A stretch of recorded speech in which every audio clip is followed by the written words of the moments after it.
नारद जी बोले कि प्रहलाद जी ने मतलब बालक होने पर भी यही समझा कि वरदान मांगना प्रेम भक्ति का विघ्न, इसलिए कुछ मुस्कुराती भगवान से बोले। प्रहलाद जी ने कहा कि प्रभु मैं जन्म से ही विषय भोगों में आसक्त हूँ, अब मुझे इन वरों के द्वारा आप लुभाइए नहीं। मैं उन भोगों के संग से डरकर उनके द्वारा होने वाली तीव्र वेदना का अनुभव करके उनसे छूटने की अभिलाषा से देखो आपकी शरण में आया। भगवान मुझ में भक्त के लक्षण है या नहीं है जानने के लिए आपने अपने भक्त को वरदान मांगने की ओर प्रेरित किया। ये विषय भोग हृदय की गांठ को और भी मजबूत करने वाले और बार बार जन्म मृत्यु के चक्कर में डालने वाले जगत गुरु परीक्षा के सिवा ऐसा कहने का और कोई कारण नहीं दिखता, क्योंकि आप परम दयालु हैं। अपने भक्त को भोगों में फंसाने वाला वर कैसे दे सकते हैं? और आपसे जो सेवक अपनी कामनाएं पूर्ण करना चाहता है वह सेवक नहीं है, वह तो लेन देन करने वाला निरा बनिया है। जो स्वामी से अपनी कामनाओं की पूर्ति चाहता है वह सेवक नहीं है, और जो सेवक से सेवा कराने के लिए उसका स्वामी बनने के लिए उसकी कामनाएं पूर्ण करता है वह स्वामी नहीं। मैं आपका निष्काम सेवक हूँ। बोले आप मेरे हैं निरपेक्ष स्वामी। जैसे राजा उसके सेवकों का प्रियजन स्वामी सेवक का संबंध रहता है, वैसा तो मेरा वो आपका संबंध है।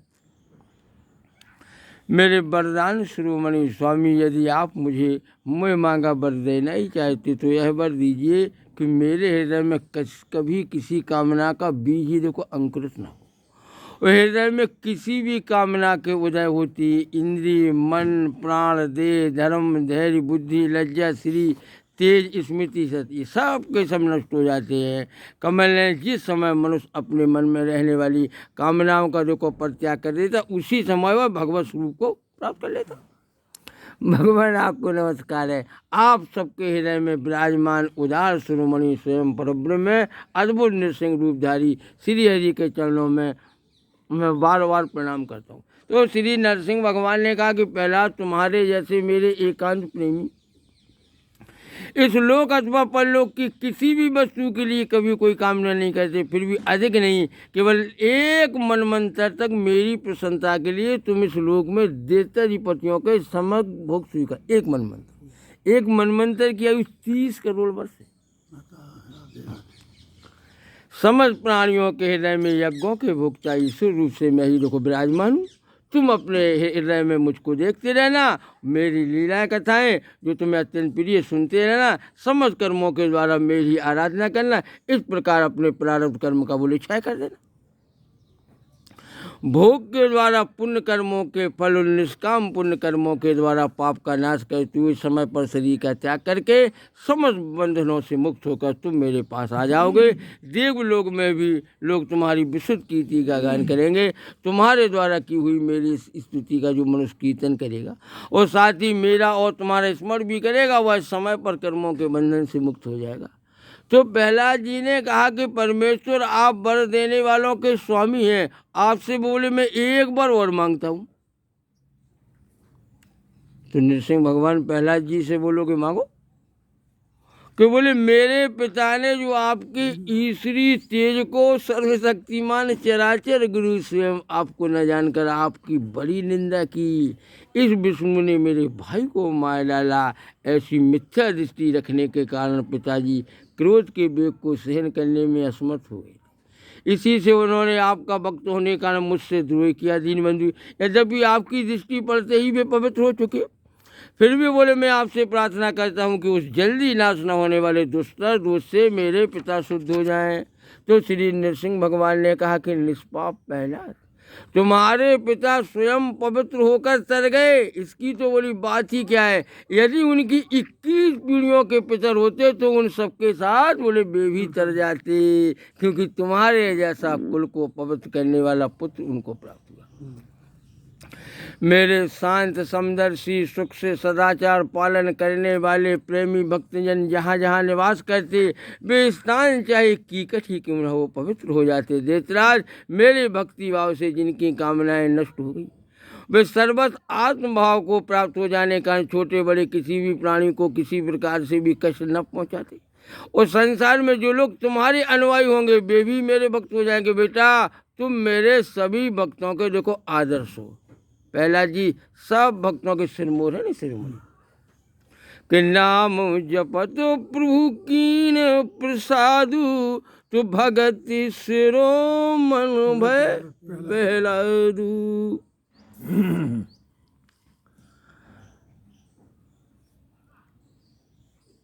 यद्यपि मेरे अंगों का स्पर्श होने से तुम्हारे पिता पूर्ण रूप से पवित्र हो गए, तथापि तुम उनकी अंत्येष्टि क्रिया करो। तुम्हारे जैसे संतान के कारण उन्हें उत्तम लोकों की प्राप्ति होगी। बस तुम अपने पिता के पद पर स्थित हो जाओ और वेदवादी मुनियों की आज्ञा के अनुसार मुझ में अपना मन लगाकर और मेरी शरण में रहकर मेरी सेवा के लिए अपने सारे कार्य करो।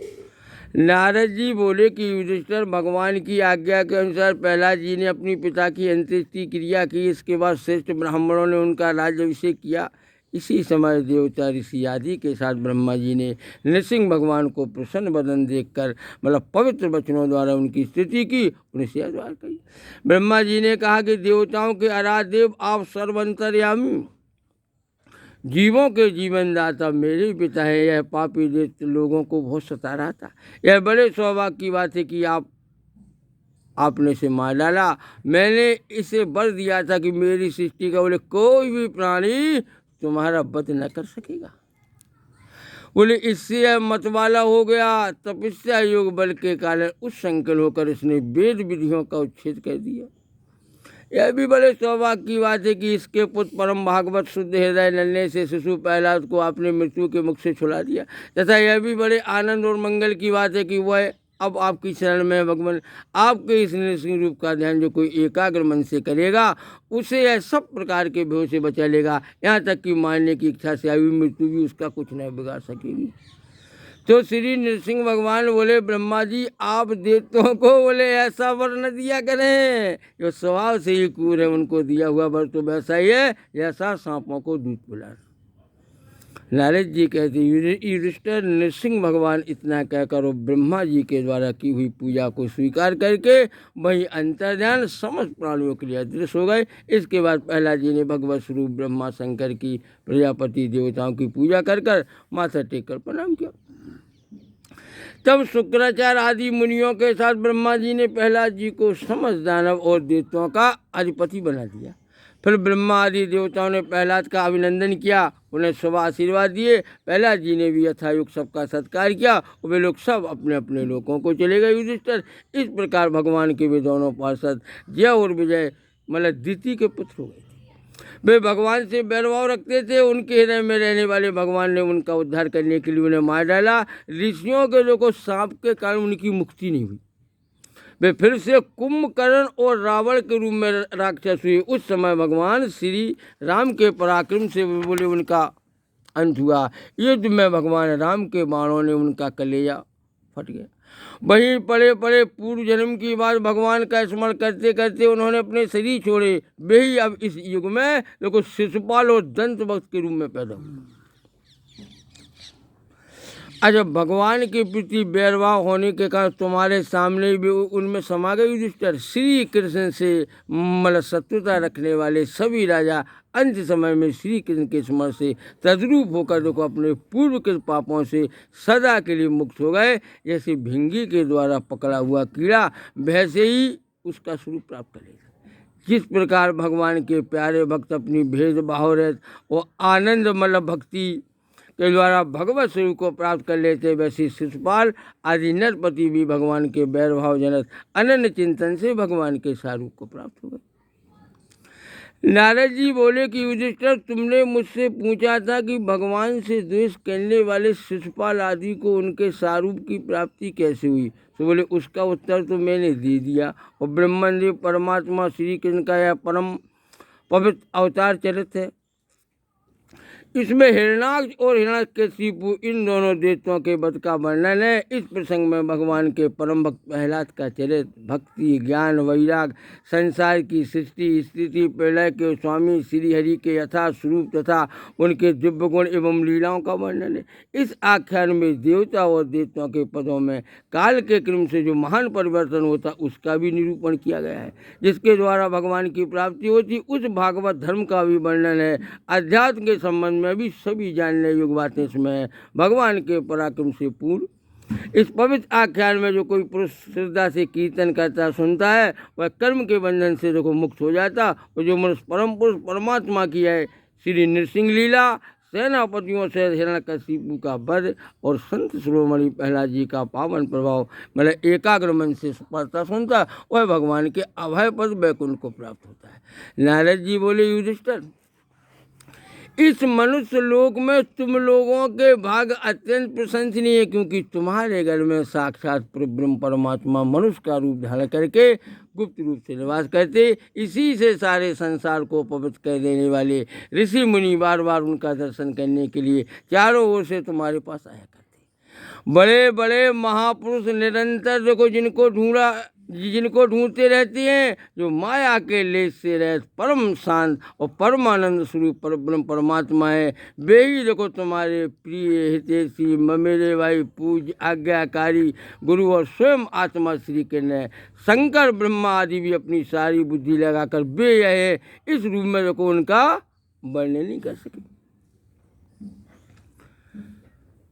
फिर हम तो बोले कर ही कैसे सकते हैं भाई, ब्रह्मा शंकर बस सुपर पावर को वर्णन जैसे नहीं कर सकते कि बस सुपर पावर के करंट के द्वारा भी चल रहे,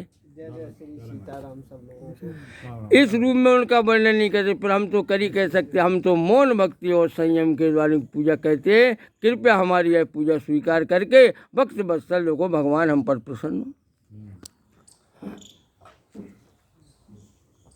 युधिष्ठिर, यही एकमात्र आराध्य में प्राचीन काल में बहुत बड़े मायावी मयासुर ने जब रुद्रदेव की कमनीय कीर्ति में कलंक लगाना चाहा, तब इन्हीं भगवान श्री कृष्ण ने फिर से उनके यश की रक्षा विस्तार किया।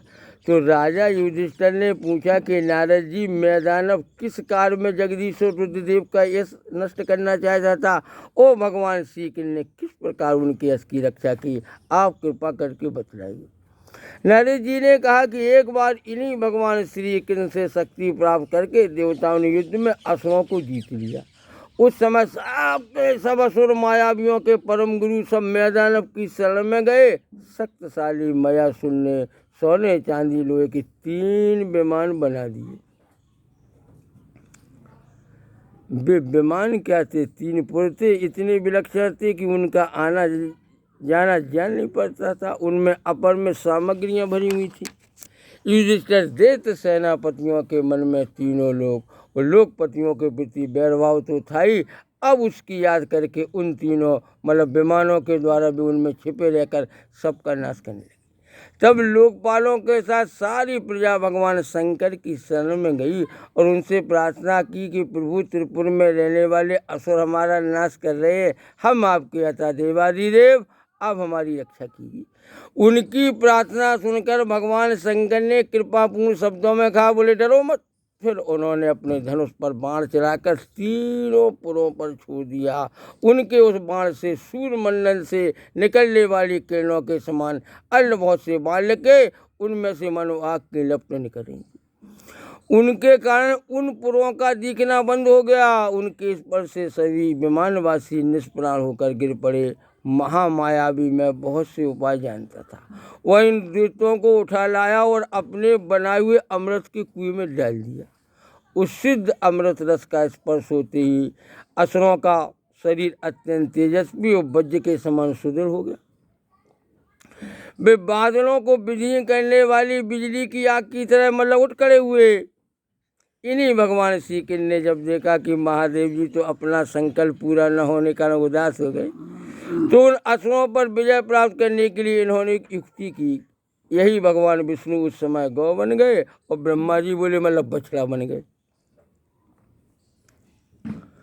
दोनों ही मध्याह्न के समय उन तीनों पुरों में गए, उस सिद्ध रस के कुएं का सारा अमृत पी गए। यद्यपि उसके रक्षक दैत्य इन दोनों को देख रहे थे, फिर भी भगवान की माया से इतने मोहित हो गए, इन्हें रोक न सके। जब उपाय जानने वालों में श्रेष्ठ मयासुर को बात मालूम हुई, तो भगवान की इस लीला का स्मरण करके उसे कोई शोक न हुआ। शोक करने वाले अमृत रक्षकों से उसने कहा, भाई, देवता, असुर, मनुष्य अथवा कोई भी प्राणी अपने पराय अथवा दोनों के लिए जो प्रारब्ध का विधान है उसे मिटा नहीं सकता। जो होना था हो गया, अब शोक करके क्या करना। इसके बाद भगवान श्री कृष्ण ने अपनी शक्तियों के द्वारा भगवान शंकर के युद्ध की सामग्री तैयार की। देखो, उन्होंने धर्म से रथ, ज्ञान से सारथी, वैराग से ध्वजा, ऐश्वर्य से घोड़े, तपस्या से धनुष, विद्या से कवच, क्रिया से बाण, अन्यान वस्तुओं का देखो निर्माण किया। जैसे श्री राम रावण युद्ध के समय हो बरोबर है नी, ऐसे तो तैयार करो कि बोले कि सौरज धीरज तेहि रथ क्या का, वो सत्यशील दृढ़ ध्वजा पताका, वो बल विवेक दम पर हित घोरे, वो क्षमा कृपा समुतर जिजूरी, वो ईसु भजन सारथी सुजाना, वो बिरध चर्म संतोष कृवाना, और दान शक्ति बोले बुद्धि प्रचंडा, और बर विज्ञान कठिन गोदंडा, अमल अचल समतोन समाना, वो संयम नियम सिली मुखुनाना, वो कवच अदे अवेद विप्य गुरु पूजा, और यही सम विजय उपाय न दूजा, तो सका धर्मो मैं असरथ जाके, वो बोले जीतूँ कौन कतूँ रिपुता के। भगवान श्री राम जी बोले कि मित्र विभीषण, हमारे पास ऐसे जो धर्म में ऐसे धर्म में रथ को तैयार करके जो अब अपने मोह युक्त मन मोह रूपी रावण है बाबा को वध कर देने विनाश, तो जी भगवत स्वरूप हो। और इन सामग्रियों से सज कर भगवान शंकर रथ पर सवार हुए, धनुष बाण चढ़ाया, तीनों दुर्भेद विमानों को भस्म कर दिया युधिष्ठिर। उसी समय स्वर्ग में दुनिया बज लगी और मतलब सैकड़ों मतलब विमानों की भीड़ लगी।